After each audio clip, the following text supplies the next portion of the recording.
주신 은혜에 감사하는 5분 묵상입니다. 오늘은 창세기 4장 1절부터 12절로 말씀의 다스림을 받고 죄에서 돌이키라는 제목으로 5분 묵상 시작하겠습니다. 내용 관찰 첫 번째 질문입니다. 하나님께서는 분을 내는 가인에게 무엇을 말씀하십니까? 이 본문에서 주목할 점은 하나님께서 가인의 분노와 낙심을 외면하지 않으시고 오히려 직접 다가와 말씀하신다는 점입니다. 하나님은 이 단순한 질책을 넘어서 왜 네가 분을 내느냐, 내 얼굴이 왜 변하였느냐라고 물으시며 이 가인의 감정 깊은 곳에 있는 문제를 짚어주시기 시작합니다.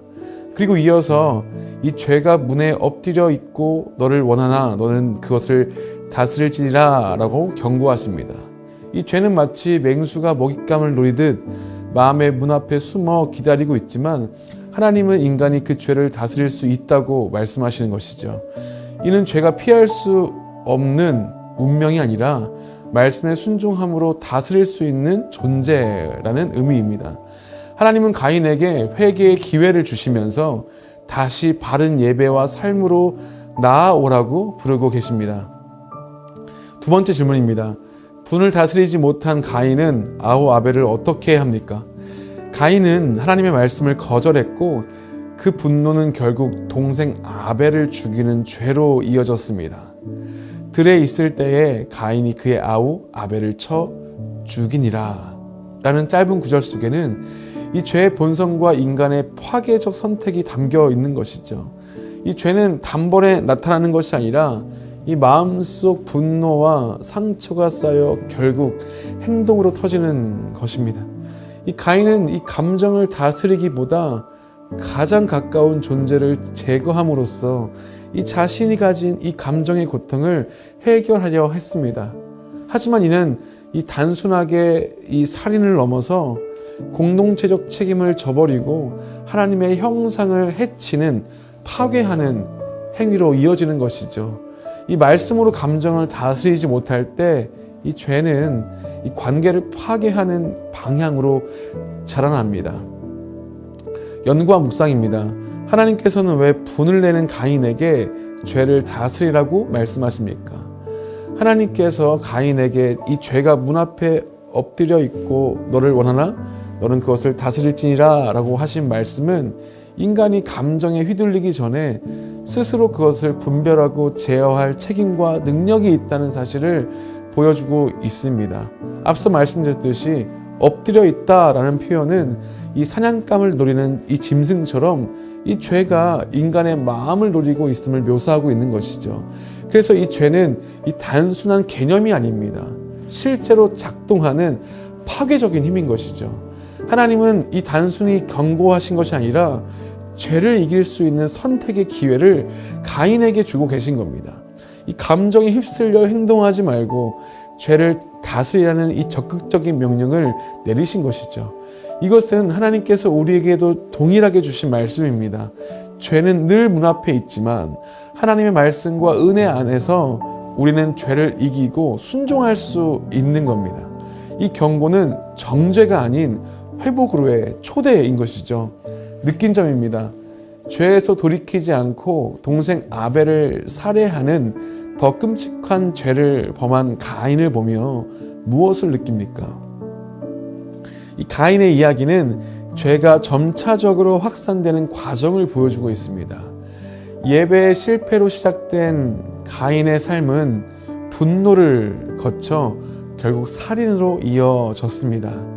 하나님의 경고를 무시한 결과 이 죄는 점점 더 깊어지고 회개의 기회는 사라졌습니다. 그 절정은 이 가인이 내가 내 아우를 지키는 자입니까? 라고 하는 답변하는 장면에서 드러나죠.